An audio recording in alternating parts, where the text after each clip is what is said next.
Welcome today to nutritional and beauty therapist Allison Bladh, who, with over 30 years in the health and wellness industry, is specialized in women's health during menopause, a big topic for our audience. Welcome, Allison. Can you start with sharing a little bit about who you are, maybe where you are, what you do, and also why it is that you do it before we get into the topic? Oh, thank you so much. It's lovely to be on your podcast today. Yes, so I am a registered nutritional therapist. I am actually an esthetician or beauty therapist as well, but I predominantly work with the nutritional side of things now. My story, really, the reason that I got into nutritional therapy and specifically working with midlife women going through perimenopause and menopause was it really started when I was a teenager. I had very bad skin. I had acne when I was a teenager, and being a teenager is hard enough, isn't it? Yes. Without developing skin problems. And I really didn't want to take medication. So even at that age, I started looking at nutrition, lifestyle to see what could help me. And then I became very interested in hormones because puberty, acne, it is hormone. Well, it can be hormone related. And it helps to understand, doesn't it? You feel already so lost and confused in that period of your life already that if you can find some sort of explanation for it. Yeah, it really did help. And I did start to understand it. And I made changes in my diet and my lifestyle, and my skin really improved. And then I became an esthetician and specifically working with women with hormonal skin problems. And that led me into the group of women, perimenopause, menopause, postmenopause. Because unfortunately, when we come into perimenopause, all of a sudden our skin can change and you can actually develop acne. Yes. At this time of life. So that was my customer group. And I very soon became to realize that you need to work from the inside as well. You can obviously do aesthetic treatments, but you need to think about diet and lifestyle. And that's when I went back to university and studied nutritional science and trained to be a nutritional therapist. And ever since then, I've been working. I have my own clinic and I work specifically worldwide with supporting women through perimenopause and menopause, because it can be a very difficult time for women. Oh, I totally agree. I mean, I think we would all say that. I mean, perimenopause, menopause, whatever age you are, this is the 50 plus bracket. I know I'm not yet, definitely not through the menopause at 55. So, it can start very early. And I think, to bring back to what you've just said about adolescence as well, it's the same sort of confusion, suddenly you explore even more so in a way, because you think you've more or less sussed it out now, what's right for your skin, what works well for you, food wise, drink wise, etc. And suddenly what you've been doing the whole time doesn't work anymore. And your skin does change. I got very bad, redness, whether it's rosacea or whatsoever around here. And I've been told that is also typical for menopause. So already knowing about it, I think is, already makes it easier.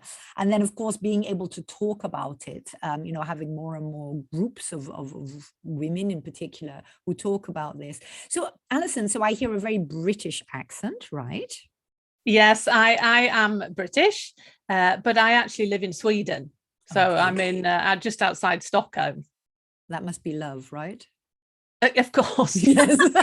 Who else would want to go in there? No, I'm joking. Actually, I think Stockholm is one of the most wonderful cities up there. But it is cold. But it is cold. Yes. Yeah. And you yes, it was my husband's Swedish. So it was, you're right. It was the lures of a Viking man. Oh, no, that sounds certainly very interesting. I think quite a few of us would follow that. Well done. Okay, so that's got you situated over there, etc. Now, so you work worldwide. So you also work online then as well, do you? Yes, I do. Now, since the pandemic, it really feels that everything's just moved online, and I'm more than happy to meet clients, to have a consultation with them, but it also feels that people are very happy and it's easier for my clients. They'd rather do it digitally because they can sit at home after work. They haven't got to go somewhere. So Funny, isn't it? We would never have considered that before. We would have thought, of course not, ridiculous. And we have now totally switched. But I mean, that's a blessing for everybody, so wherever they are, they can listen. So, okay, so we're talking about weight gain, aren't we? That's what we decided we would focus on out of the many menopause related topics that you cover. Maybe I'll have you back to skin sometime. I think that would be a good one as well. But, and of course, we are, by the time this episode comes out, we will be approaching, the Christmas season, which for most of us, I mean, my audience is very international, so not everyone might be celebrating Christian holidays or in the hemisphere where they do make such a huge thing about it. But I think, at the best of time, we worry about, overeating or feeling bloated or having skin rashes, etc., when we want to look at our best. So, I mean, I don't even know where to start. It's such a huge topic. I mean, what sort of people come to you? What are they looking for? Yeah, I think, the ladies that come to me are normally 40 plus. Right. When you come into perimenopause, the average age is 45. However, you can, that is average. A lot of people go into menopause earlier than that, 40. And they're looking, weight gain is a very common complaint with women when we come into this phase in our life, because it's very frustrating, isn't it? And you've got so many things going on, and then all of a sudden you're just gaining weight. Maybe you haven't changed anything. You're eating the same, your lifestyle's the same, and you just start putting these kilos on, and it becomes very overwhelming. So weight gain is a big thing. Energy levels is also a big thing, and a general feeling terrible. Not feeling like yourself, and lack of confidence, anxiety. Now that was a huge, I even had my heart checked. I thought I was having, like panic attacks. I thought there is a little bit of a story in the family, but no, it just turned out to be anxiety, menopause related or premenopause related anxiety. And I had no idea. I mean, I'd heard about hot flushes and I had heard about weight gain, and I thought, well, gosh, I'm so sporty, I'm sure I'll manage to override all of that. But not at all. I had to confront it just like the rest. And I totally agree in the way you've just described it. It is extremely frustrating, especially if you haven't changed anything and you're still managing to maintain high levels of fitness. So why is that really? I want to focus more on what can we do about it, but maybe shortly, why is it that we put on all this weight at this age? Yeah, that is a great question, because I think it's important to understand why that is. Because all of a sudden you put it, well, what's going on? What's happening to my body? We can think of it as follows, that there are lots of pieces in this puzzle why we put weight on. We still don't fully understand why this is. But what we have to remember is that estrogen is a metabolic hormone, and it really is. It promotes proper insulin function. And insulin is a hormone that enables us to utilize or balance our blood sugar. Right, because that's the one which is involved in diabetes, right? Insulin. Yeah, and so it's a mother hormone, estrogen. It's a really crucial hormone for nearly every system in the body.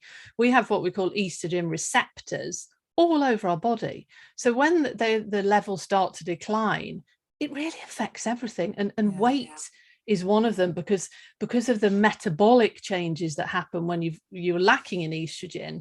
You can start seeing the weight gain, and predominantly around the middle area. You go from a pear shape to an apple. But some of the reasons that this may happen is, stress is a key. It's very difficult to lose weight if you're constantly stressed because of the stress hormones. One in particular, cortisol, is what we call a fat storing hormone. So if you're suffering from chronic stress and you're constantly stressed, your body will store fat. Our bodies are very clever. We're living in such a modern society. Our bodies haven't really caught up with that.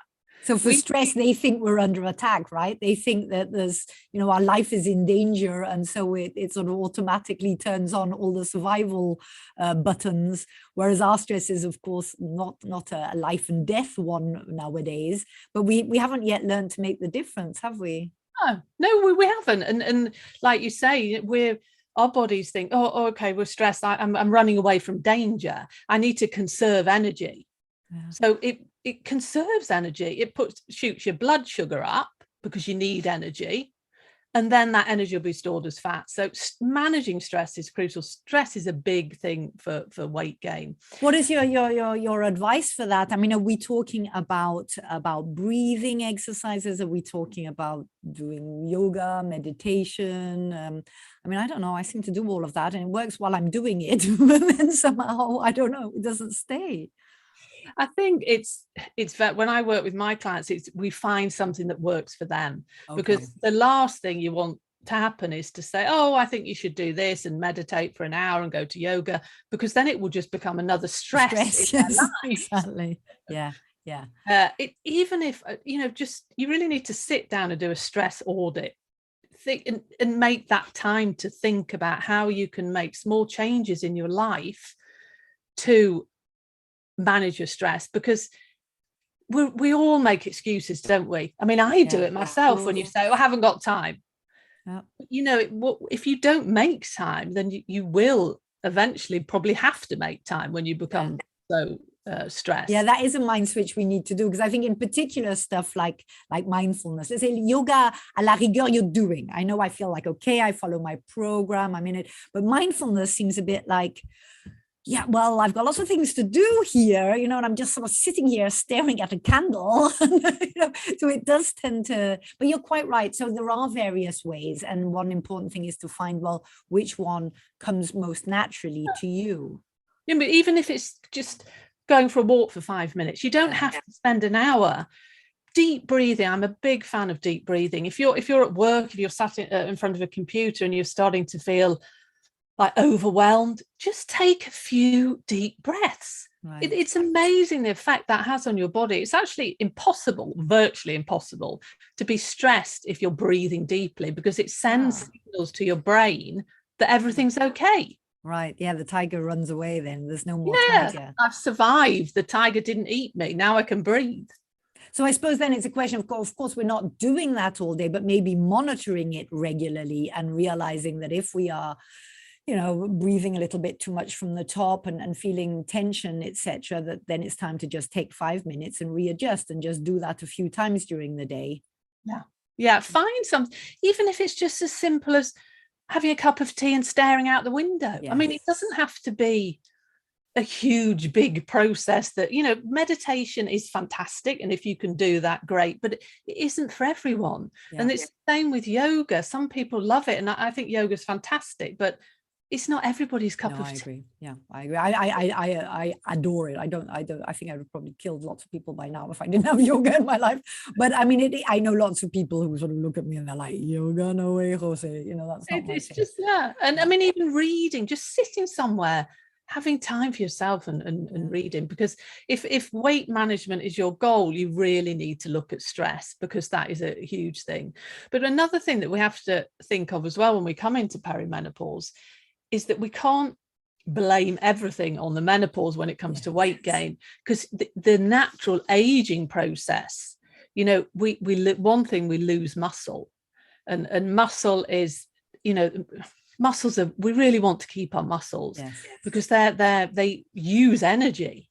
So the more muscles you've got, the more energy you will burn. So you become like an energy efficient machine if you've got muscles. Whereas the muscle loss as we get older, it can happen that you accumulate more fat because you're not burning much energy. And I suppose it's in our interest anyway, if we think that, well, there's the normal wear and tear of our bodies, if we want to protect our back, our knees, the more muscle we have, which keeps us strong, the less chances of getting hurt. So from that, do you then mean doing like weightlifting or some exercise which involves resistance? Yeah, absolutely. Now we're talking about weight management, but you know, for bone health, for, you know, like you were saying, Julie, we need our strength as we get older, so we can have a, you know, when we go into postmenopause, it could be another 30 plus years. So you can be mobile and have a wonderful life. Muscles are so important. They really are for everything. So strength training, lifting something, you know, really. So that's the sort of thing that we do in the gym, or you know, being guided by someone. Yeah. Or you can, I mean, again, going back to, it doesn't have to be difficult. You know, I've got a pair of dumbbells that I have in the kitchen or in the living room. And for example, when I'm waiting for the kettle to boil, I just pick them up and do a few biceps curls. Right.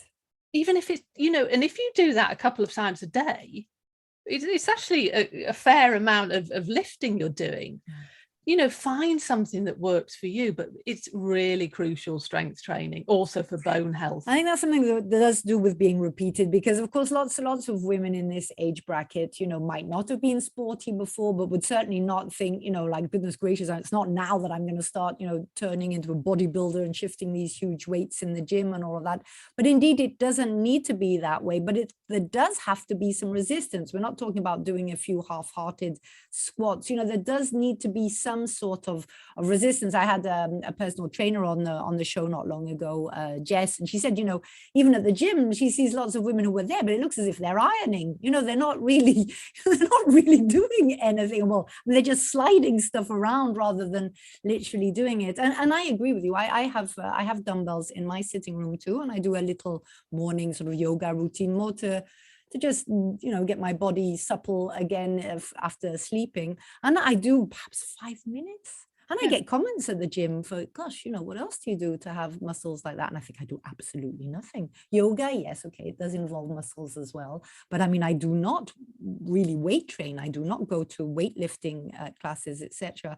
And it is worth our while. And so if maybe the idea could appear a bit, well, gosh, it's not now that I'm going to start doing that, then yes, it is. Yes, it is. Because if you know, the longer we want to go on with our body operating as well as we can help it, you know, knowing that we have to accept that we age, that is part of life, but we can help it. We can help it along. Absolutely. You know, if you don't, they say, don't they, if you don't use it, you lose it. Yeah, it's so true. That's so true. But also, if you say, you know, maybe some people don't even have it to start with, you can still create muscle, right? Absolutely. At this age. Yeah, absolutely. You know, that it's never too late, you know, but you just find something that works for you and really concentrate on strength and muscles. Because there's also the resistance bands, aren't there? Yeah. You know, for people who might say, well, gosh, you know, sorry, but I mean, really, you know, weights. But I mean, I think resistant bands is probably, I mean, I'm not a trainer in any way. And those look less overwhelming, right? You can have some in your bag and do it while you're waiting for the train or whatever.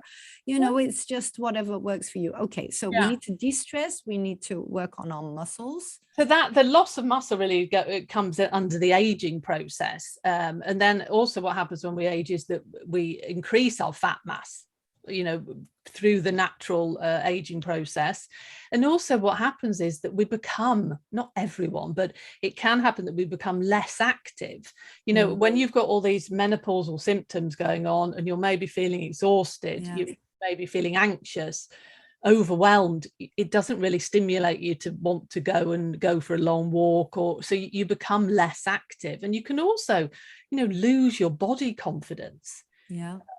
So all this kind of comes into play, you know, with weight gain, because you're tired, you don't want to be active, you've had a long day at work, you're feeling terrible, you know, you just come home and want to sit down, which I totally understand, but it all adds on to, you know, the reasons why we gain weight. And I guess it's knowing that even if we don't feel like it, if you do it a few times, you realize how it does change the tide and how suddenly everything does feel better. Just being outside, you know, if you're lucky to live somewhere near nature, great. But otherwise, it's just the fact of being outside. And I think it's a question of, we tend to dislike ourselves, I think, quite a lot during menopause. You know, our body's changing, we're getting wrinkly, we're getting spotty, we're putting on weight.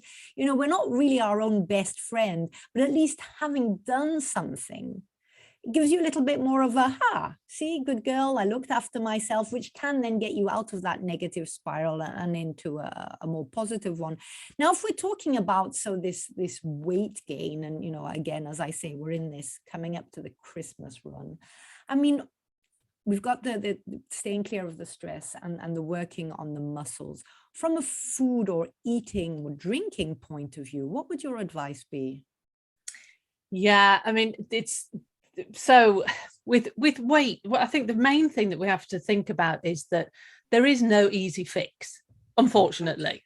You know, when you're thinking of weight management, it's a lifestyle change. Yes. There's things that you need to put in place with your nutrition and your lifestyle, but that is, you know, it's a lifestyle. It's not something that you just do for a month.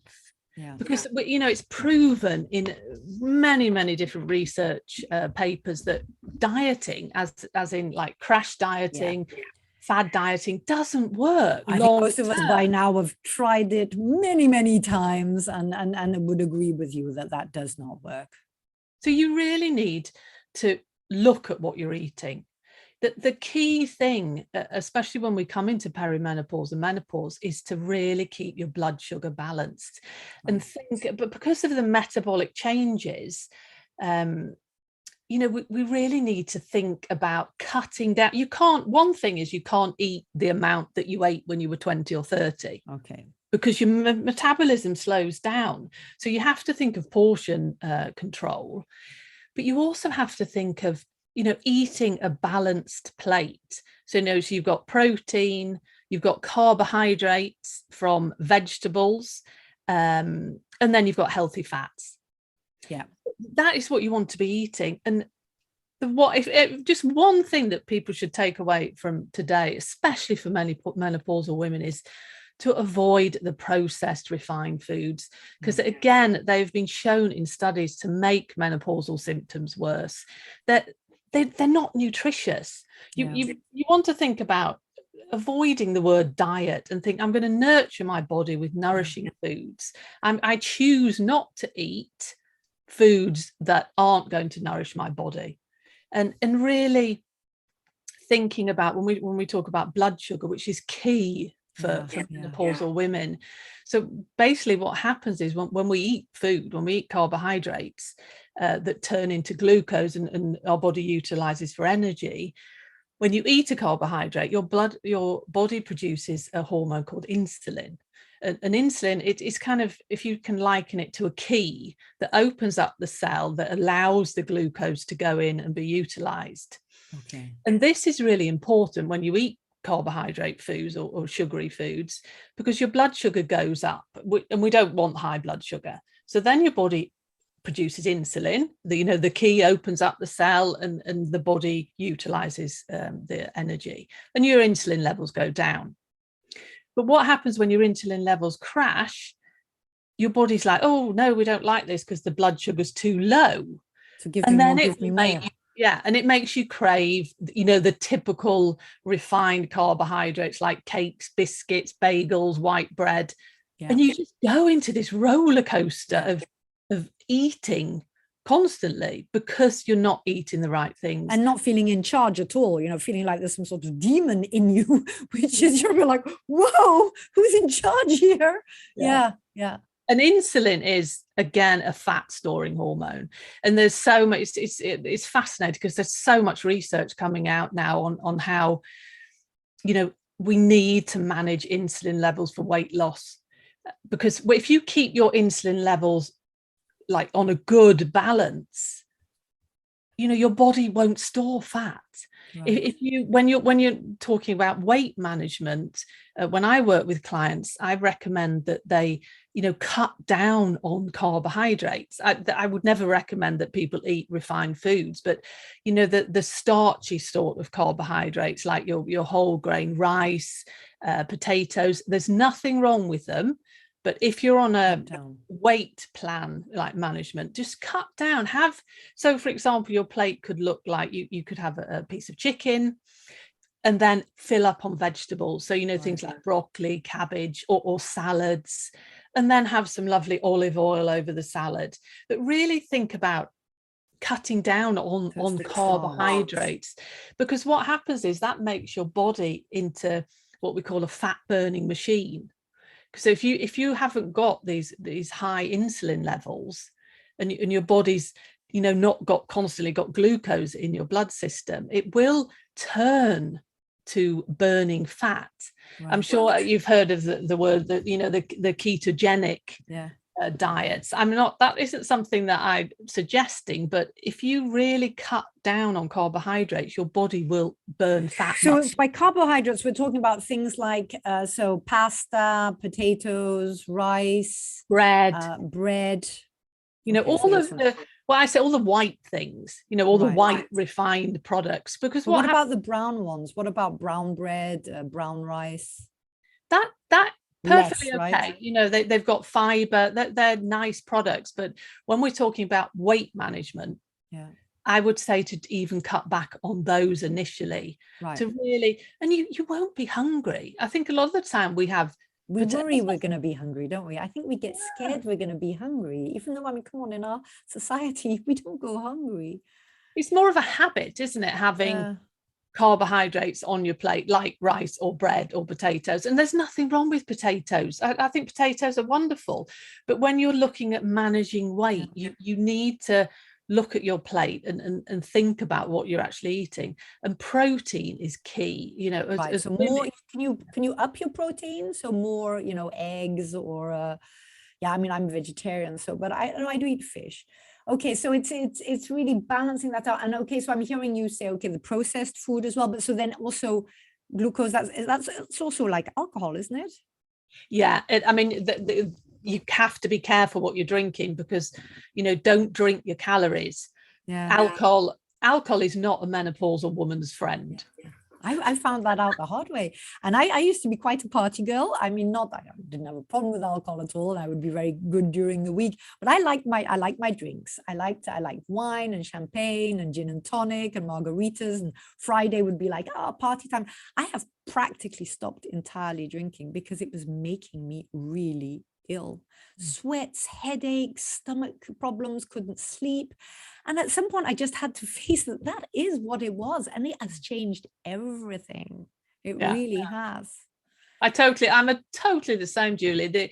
I love a glass of wine, and it's just not worth it anymore. I wake up, I can guarantee, even if I just have one or two glasses, I will wake up at 1-2 o'clock in the morning and just be lying there wide awake. And exactly, my heart racing, feeling like, I'm feeling I'm about to have a heart attack. And no, I totally agree. And I think that's it as well, isn't it? It's really, really also to listen to our body. For years I thought that I was having a bit of a problem with gluten, but wasn't really. Now I've cut that out as well. So it also helps a lot cut down on my carbs, and my stomach feels a lot happier. I don't get bloated as much as before. I don't have cramps. And I'm not suggesting that people need to do that as well, but I think we need to move away from this has always worked for me, and why is it not working now? And just, adventure a little bit into trying various things with the idea that we want to feel better. I feel so much better without the alcohol and the gluten. Yeah. No, it's so totally true. You can't, what worked for you before maybe doesn't work now, and there is actually scientific reasons for all these things. Your body, because of the change in metabolism, your body doesn't metabolize alcohol like it did when you were younger. I used to be able to drink more or less what I wanted. I used to have an incredible resistance to alcohol, and then now I don't, full stop. So there's no point fighting it. No, you just really have to accept it, don't you, and realize that it's not worth it because it doesn't make you feel good. But one, portion control is key as well. But also, when you think of a style of eating, there's a style called the Mediterranean style diet. And this really has been shown in many research papers that this is a very good way of eating for weight loss as well, and for general health, because it's, you're focusing on protein. What I would say to women is to try and eat at least a palm size of protein with every meal, because we don't eat enough protein. Right. And we need that, going back to muscles that we were talking about earlier.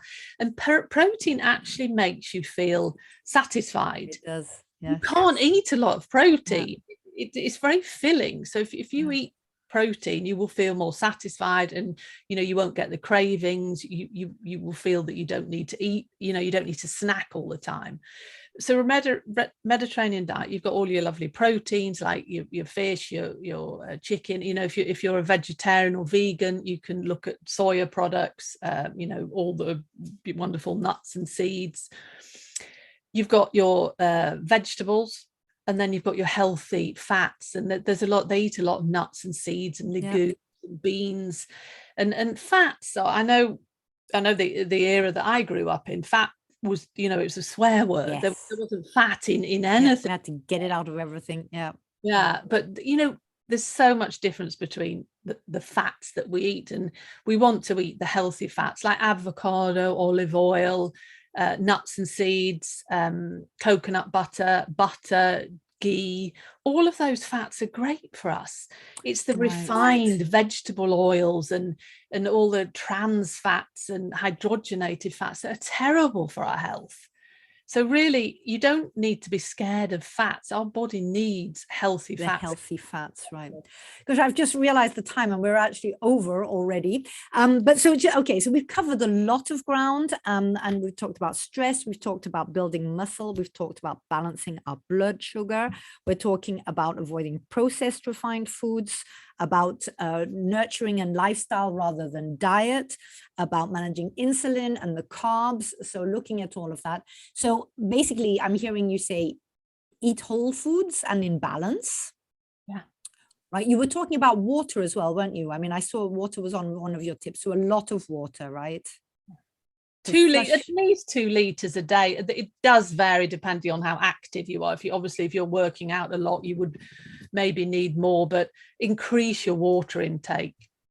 It's just the idea of flushing out our system as well in a way, isn't it? I like the idea that it's cleaning out, the toxins or the things which shouldn't be in there.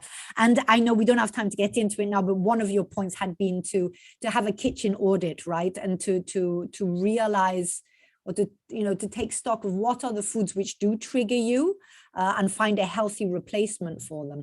But more than anything else, so I would suggest people get in touch with you, right? Because you do tailor make it. So Allison, where can they get hold of you?